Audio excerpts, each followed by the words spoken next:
It is Beyond the Boundary, the lockdown edition, and I have with me seam bowling all rounder from Australia, Delissa Kimmince. How are you, Delissa? I hope everyone's safe at home in these unfortunate times. Hello. Yes, we're all good back here. Been enjoying a bit of quiet time, which is nice, but ready to get back into it.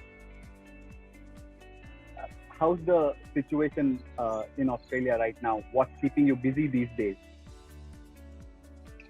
We've got a little bit of house renos going on, so that's keeping us busy. But just taking the dogs for a walk a couple of times a day, and just been doing some PT sessions online at home here to keep us active and a little bit accountable, I guess, for our fitness. Apart from that, we've just really been enjoying the downtime that we've had.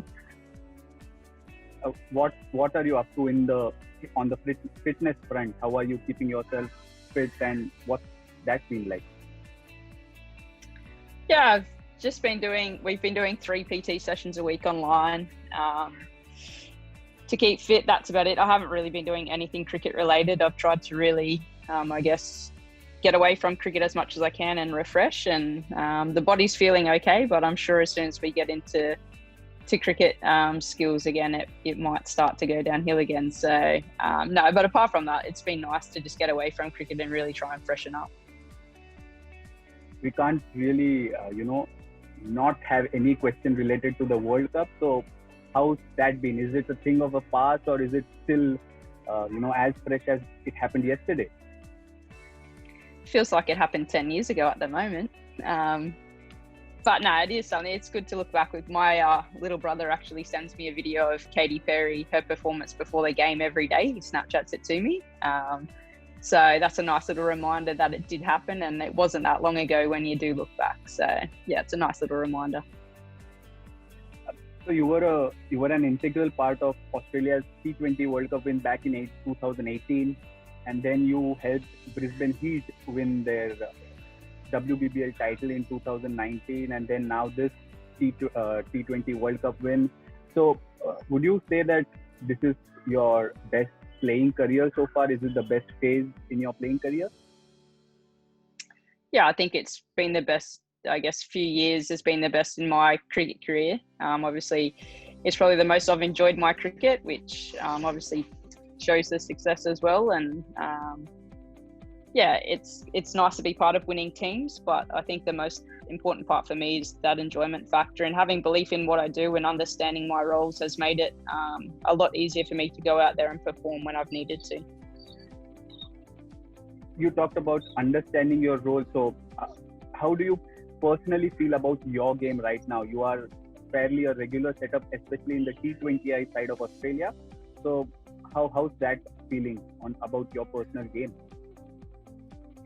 Yeah, I think it always helps. I think when I was obviously in the Australian side a few years ago, I was very inconsistent, and I found myself, probably running drinks more than I was playing the game. So, to go out there now, and, I've been in similar situations now where I've still been on the bench, but I just try and take every game, whether I'm playing or not, the same, approach it in the same way. And I think that helps, when you do come back, you just go out there and play the game for what it is. And obviously when you're at training, you try and get as much as you can out of the coaches to improve your game. And, over the years, I've just tried to develop as many change-ups as I can, so I'm not predictable. I'm obviously losing a bit of pace, getting a bit older. So you've got to try and, I guess, outsmart the batters where you can. So, I just try and do what I can at training to get better. And when I go out and play, just go out there and enjoy it. So it's in the last 2-3 years that you have been a fairly regular in the Australian side. But before that, did some doubts start to creep in with your own game and your role with respect to Australia? Yeah, I think, of course, when you're not playing all the games, when you're in and out of the side, you start to question, what do you have to do? Where do you have to get better? Are you really playing that bad? And I think, that all does start to creep in. You feel like every time you go out there, if you perform badly that game, then you think, oh, I'm not going to get another game. I'll be sitting on the bench again. I'm running drinks. But I think the last few years, I've really, even on the games I haven't played, just really embraced and trying to learn even from the games I am playing and from the ones I'm not playing. try and learn what other people are doing, and just try and get the best out of myself, whether I am on the field or not. And I think that's just allowed me to go out there and play with freedom when I have had the opportunities. So I think it's just been, I'm just grateful now to be back. I've had 3 goes at it. I've been in and out of the Australian side 3 times now. So this one for me has been the most enjoyable one so far, and I think that shows just in how much success we've been able to have. You had a fairly long international career, close to 12 long years, but when it comes to ODIs, you just have 16 ODIs under your belt. So would you still say that you are a work in progress as far as the 50-over format is concerned, or is it just down to your body adapting better to T20? Yeah, it has been a long career when you look back at it. Like I've obviously had injuries that have kept me out. I've had performances that have kept me out. You can put it down to a number of things, but I think now it's more of I understand my game better. I understand my roles in the different teams I'm playing in, and I think that allows me to be more clear when I'm out there bowling. Obviously these days the data that we have to go through plans and what batters do, you don't always get it right, but just having those plans and thoughts and conversations just allows you to be a little bit clearer when you're out there in the middle. You began as a spear away fast bowler and then went on to develop into being an all-rounder. So what's that transformation like? What brought about that change, first of all? A little white lie. I was obviously coming through the ranks. I was only ever seen as a bowler, and then when I took time off in 2011, I was over in the UK, and I told them over there I used to open the batting and bowling back here in Australia, and they believed me, so they allowed me to open the batting over there and the bowling, and I scored a few runs, and I think that made me believe that I could actually do it. So when I come back to Australia, I just said to our club coach, I want to open the batting now. And I think everyone sort of laughed at me, but, it sort of worked for me. I started to get belief in it. And we won the 2013-14 T20 comp here in Australia when I was opening the batting, and I was player of the match in that game. So it's funny how things happen. I feel like I'm back at the bottom now. I feel like I'm just a bowler again, but like I said, it's the roles I play in the different teams I'm in now. So I've enjoyed both the challenges of batting and bowling, but at the moment I guess it's more, the focus is more on my bowling than my batting. Is there an innings with the bat that you look back at fondly, with be it in international cricket or domestic cricket or the WBBL? I think one of the ones that sticks in my mind is playing the Ashes last year. The very first game we were only chasing a low total, like 170, 180, and we'd lost a few wickets. And I remember it was Georgia Wareham and I were out there batting, and Catherine Brunt was bowling at us. So you could imagine she was spraying us and all the above. And just to get over the line, like I was so nervous, and so was Wolfie. Obviously it was one of her first games as well, so we were both so nervous out there in the middle. And then Catherine Brunt bowled a wide down length. Just the relief on our faces when we walked into the middle. I think I'd faced 40 or 50 balls for maybe only 10 runs. So just to get through that tough period, and having a world-class bowler going hard at us, but to get through that and get that win of that first game, we knew that first game in the Ashes was always so important, and to grab those 2 points and fight hard like we did is one that I still look back at and really enjoy. You had your fair share of injuries, which has in turn reduced your pace in your bowling. So how did you manage to come to terms with it, especially the mental aspect? Did it impact you mentally as well? Yeah, it's definitely been a mental challenge for me. I have a knee problem, but it's just an overuse injury from over the years, but it isn't getting any better and it's not getting any worse. yeah, it's some days I really struggle to walk, and other days it's fine, and sometimes I can't fall asleep because it aches so much, and it is very mentally challenging. Some days I just want to cry. But I've just got to a point where, some days if it is really sore, I have to take a back seat a little bit and not push it.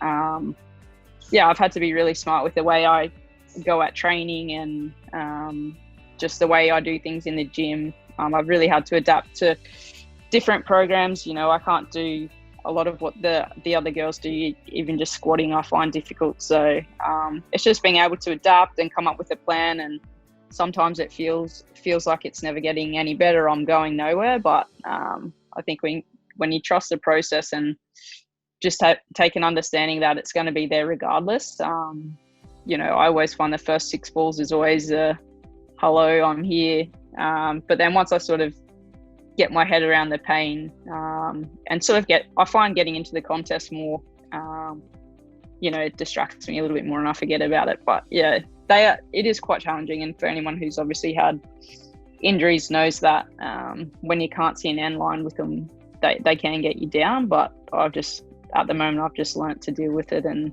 put it at the back of my mind and carry on. So what do you do to manage your knee injury? How bad is it, and what are the special measures you need to take on a daily basis? So like for me, it's not a lot of like running in general.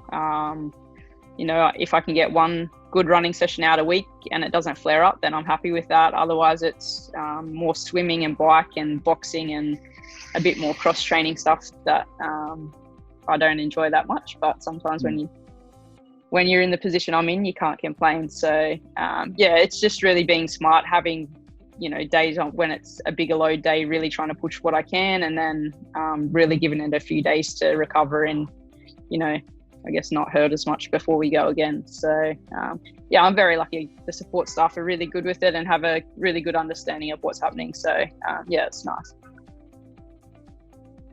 Delissa, you played 2 home World Cup, one back in 2009 and now the 2020 T20 World Cup one. So what would you pick when it comes to having a similarity, and what are the differences when you look back at the 2009 team environment and the conditions around and the one you played right now? I think back in 2009, I think we let the pressure of a home World Cup really get to us. And I feel like we spoke a lot more in this World Cup about really embracing the challenge of it being a home World Cup with, a lot of our family and friends here. And we didn't try and shy away from it. It's something we spoke openly about in our meetings, what to expect. And, I think the most important thing and the thing that makes all of us so grateful is the support. Back then we probably had 50 people at our games. To come to 86,000 and something's unbelievable just to think that we could pack a stadium out to come and watch us play. Within 11 years, how much it's changed, how much support we get. It's so different when you look back, but I thought when it did rain in that semi-final, I thought surely this can't happen twice to us at home. So I was so grateful when the rain disappeared and we got on, and I didn't want that same feeling as the 2009 World Cup. It wasn't a very nice one to be a part of. So, to achieve what we did not that long ago, when you look back, was unbelievable. And I can't believe just the growth in the women's game in such a short amount of time. So just talking from even the Australian team point of view, the dressing room point of view, could you see any cultural changes as well? Especially when you started back in 2009 to say when you came back into the fold again in 2014-15. So was there a cultural change as well in the setup? I wasn't there in 2017 when they didn't make the one-day World Cup final. I wouldn't say it was a massive culture change. I think just the way we went about our training, I guess what Modi's really brought in is really being fearless and taking on the game. And I think maybe in the past we were scared to do that and really come out of our shell. But it's been something that we've thrived on in the last few years, is really going out there and taking on the game and knowing that, you know, you're not going to get in trouble in team meetings if you go out there and you do your job. And I think that has allowed a lot of players to go out there and really trust their game and play with freedom. And it's allowed us to get the results that we've been chasing. You had talked in one of your interviews about becoming a firefighter after you call it quit. So it's a bit unusual, I must admit. Where did that inclination come from? I lost some mates in a car crash in 2008, and I don't know why, but ever since then, it's just been something that I've always wanted to do, was to be a firefighter. I always just thought, you know, if I could help a family in some way, you know, whether it's saving their loved ones, saving the things they love if they were in a house fire, you know, I just wanted to help people. And, you know, I have applied a few times and failed the testing. And obviously with cricket, it's hard. I would have to retire from cricket basically if I was to become a firefighter. So after failing twice, I've decided that I'll have another crack when I retire from cricket. And, you know, I may never get in, but it's definitely something I've always wanted to do. If I can give back to the community in any way I can, I don't know why I chose firefighting, but I think just the physical part of the job and, you know, just what they do has been something that's always really stood out for me. And yeah, I'll still chase that dream after my cricketing career finishes. And, you know, if I don't get there, hopefully I can help the community in some other way. So good to hear that. Lastly, looking back, what advice would you give your 19-year-old self who's taking first steps in international cricket? Just enjoy it and embrace, you know, all the challenging moments. For me, I put too much expectation on myself. I was never happy with the results I got. I could take 3 wickets, but the thing I'd look at was the 5 wides I bowled. And I feel like when I was younger, that was what really did bring me down, was never really enjoying the little wins I had along the way. And, you know, if I could tell myself way back then, just go out there and enjoy it, enjoy the challenges and learn from them as fast as you can, and, you know, move on, but just go out there and enjoy the game for what it is, because at the end of the day, we all started the game because we enjoyed it. And yeah, that's one thing that I'm big on now, is just going out there and really enjoying the moments I have. Wow. Nice. So, Delissa, thanks for your time. Thanks for taking time and talking to us. It was a really pleasure talking to you. No worries. Thank you.